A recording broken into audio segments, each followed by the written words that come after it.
c'est aujourd'hui Tisha B'Av. Et donc, on est là, on se pose des questions sur le temple. Comment est-ce qu'on peut, voilà, le temple a été détruit. Comment est-ce qu'on peut vraiment le reconstruire? Est-ce que nous, on va maintenant, comment on va s'endeuiller sur ça? Voilà, on doit s'endeuiller sur le temple. Comment est-ce qu'on va on n'a pas connu, on ne sait pas comment ça fonctionne. Et il y a une grande question qui est finalement, voilà, tous dans nos vies, on vit tous des situations de destruction, certains.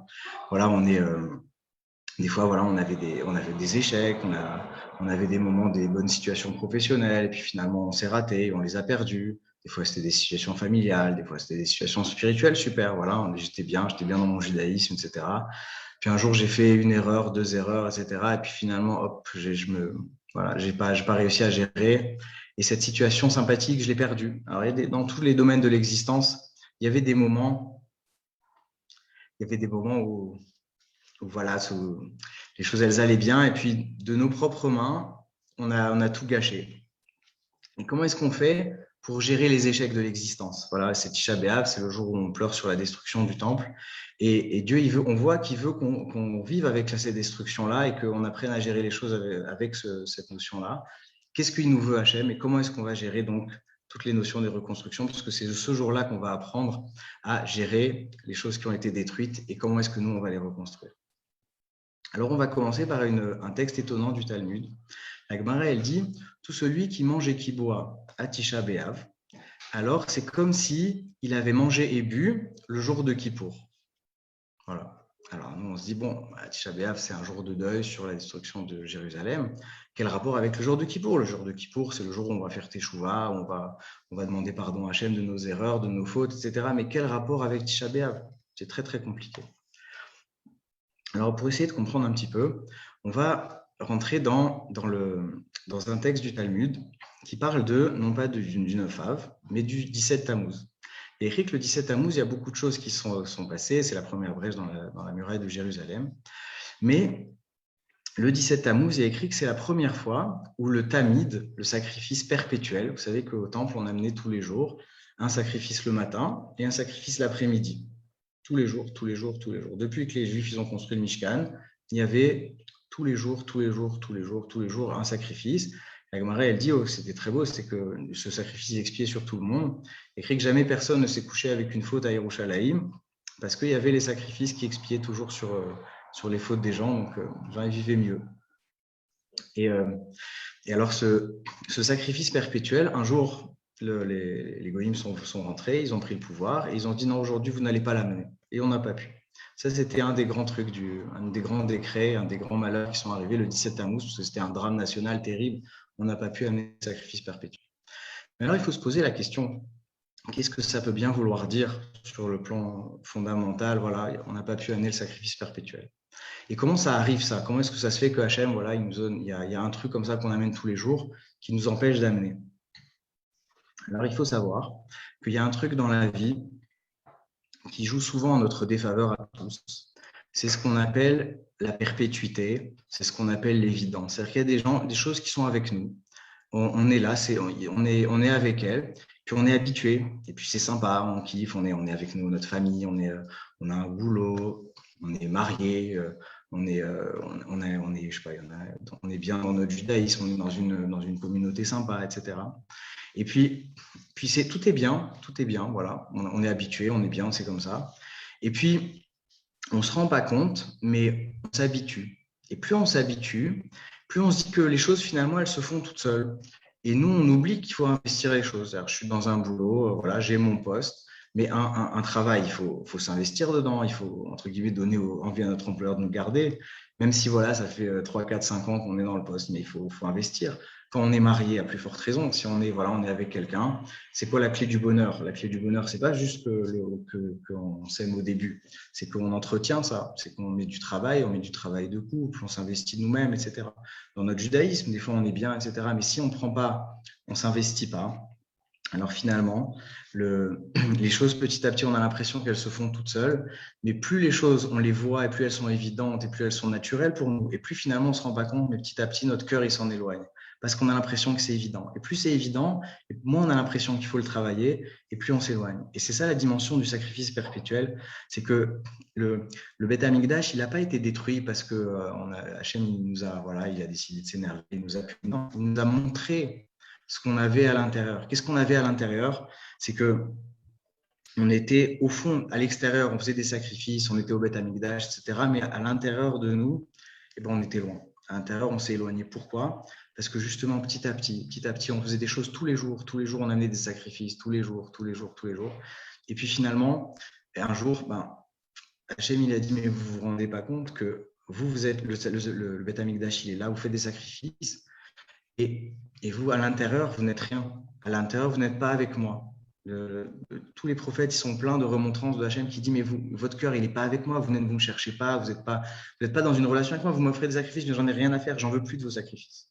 Et alors, c'est ça qu'on appelle le fait que le sacrifice perpétuel, il s'est arrêté. Parce qu'un jour, Hachem, il a voulu nous montrer, il dit, voilà, regardez, vos trucs là, que vous faites tous les jours, mais vous ne vous rendez pas compte que vous êtes juste des acteurs, vous êtes des offreurs de sacrifices. Mais j'en veux pas de vos sacrifices, moi, je veux votre cœur. C'est comme ça que ça fonctionne. Donc maintenant, le problème, il est comme ça. Maintenant, nous, on s'endeuille sur le Beth Amikdash. Et alors, il y a un grand problème. C'est qu'on s'endeuille sur le Beth Amikdash. On voudrait que, voilà, c'est pas pourquoi est-ce que Hachem, il a détruit le temple, on veut qu'il le reconstruise et tout ça.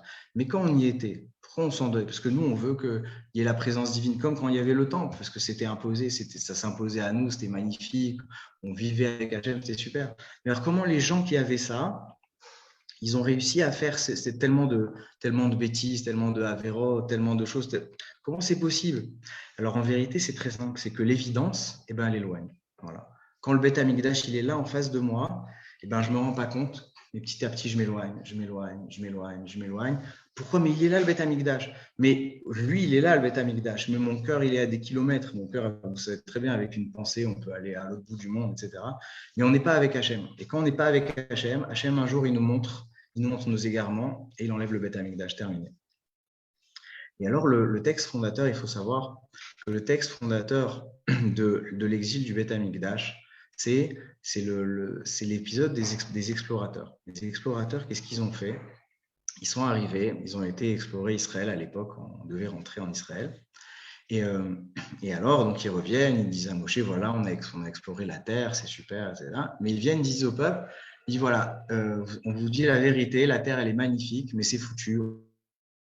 On ne rentrera pas. Les géants là-bas, ils sont énormes, ils sont incroyables, ils sont trucs, ils vont tous nous tuer, on ne va jamais s'en sortir, c'est pas possible, etc. Et qu'est-ce qui s'est passé? Le peuple, il a pleuré. On a pleuré. Là, le jour où ils ont pleuré, c'était la nuit du 9 av, c'était hier soir. Et ils ont pleuré. Et alors, il y a un texte de l'Agra qui dit, vous avez, Hachem, il dit au peuple juif, vous avez pleuré un pleur gratuit, et moi, je vais vous fixer un pleur. Est-ce que vous entendez encore? Il y a un problème d'Internet? Oui, non? Vous entendez? Alors, ce texte-là, il dit, Hachem, il dit, vous avez pleuré un pleur gratuit, et moi, je vais vous fixer un pleur pour les générations. Voilà.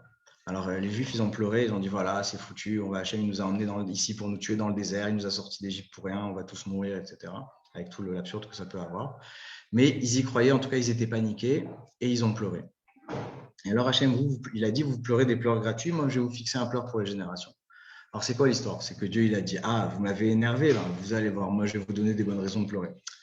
Ça va, c'est pas le père Fouettard. Dieu c'est quelqu'un qui est profond, qui veut nous donner des messages, des choses belles pour notre existence, pour nous apprendre à vivre, etc. Hachem, il n'a jamais, dans aucune punition que Hachem peut envoyer, c'est une punition du type en mode le père qui rentre fatigué du boulot et qui se passe les nerfs sur ses enfants. Jamais ça. Hachem, il est que amour, il est que. Donc tout ce que Hachem fait, c'est que pédagogique. C'est que pour nous qu'il fait les choses, c'est pas pour lui. Donc maintenant, quand Hachem il dit maintenant, il y aura un pleur pour les générations. Alors, qu'est-ce que ça veut dire? Alors, Aveliaou Dessler, il explique, il dit qu'en fait, voilà, dans notre vie, on avait Yerushalayim, c'est une situation de ce qu'on va appeler la réussite spirituelle. On est là, on est à Jérusalem, c'est magnifique, il y a le temple, il y a la présence divine, Voilà, on est bien, c'est magnifique. Mais maintenant, des fois, l'humain, il n'arrive pas à gérer des situations de réussite spirituelle. Des fois, on est bien.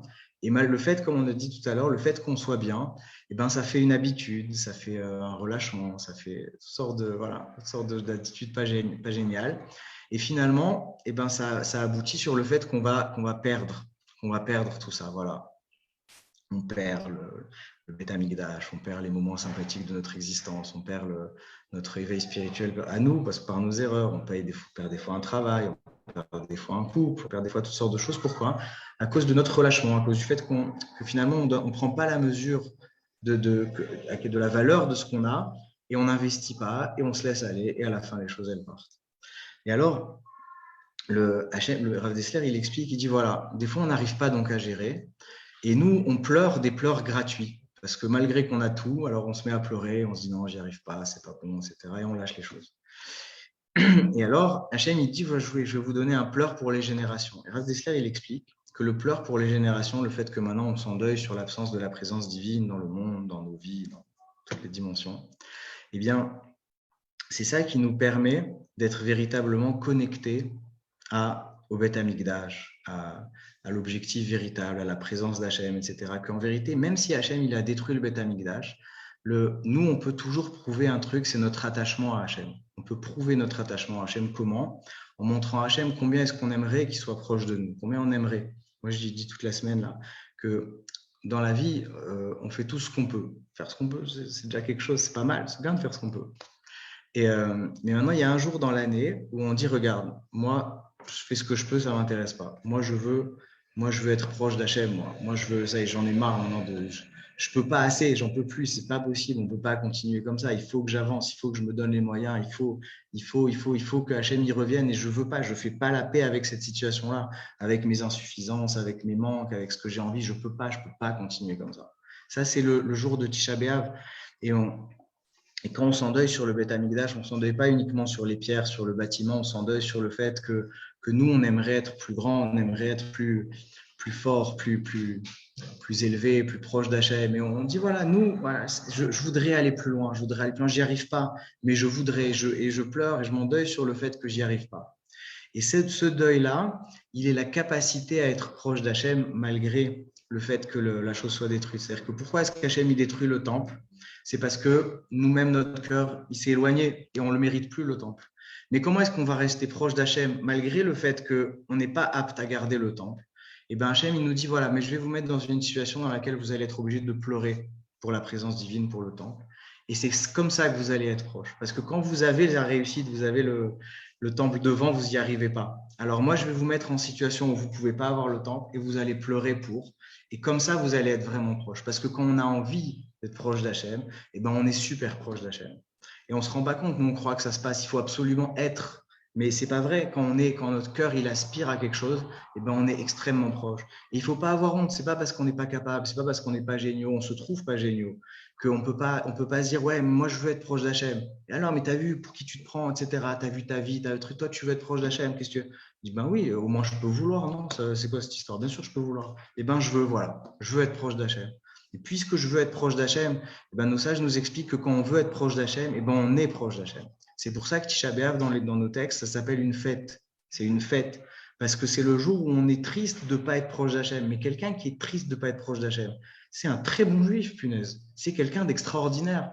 Et ben nous, on est ces gens-là, on est triste de ne pas être proche d'Hachem et on ne fait pas la paix avec nos insuffisances. Et on dit, Hachem, moi j'ai envie d'avancer, je veux être proche de toi et c'est comme ça. Voilà. Et donc ça, le pleur, au début, il était gratuit, mais en vérité, nous, les aspirations qu'on va avoir, eh ben, c'est elles qui vont nous permettre d'être proche d'Hachem. C'est pour ça que Hachem, il a fixé un pleur pour les générations, parce que ce pleur-là, c'est notre capacité à rattraper nos échecs et à être proche d'Hachem malgré les échecs qu'on a mis en place dans nos vies. Et c'est comme ça, et c'est pour ça que la Gemara, elle dit que tout celui qui s'endeuille sur celui qui mange à Tisha B'Av, c'est comme s'il mange à Kippour. Parce qu'en fait, ce qu'on prépare à Tisha B'Av, c'est notre cœur. Ce qu'on va préparer à Kippour, c'est essayer de réparer nos actes. Mais pour celui qui répare ses actes, c'est intéressant, c'est sympa. Mais le vrai problème,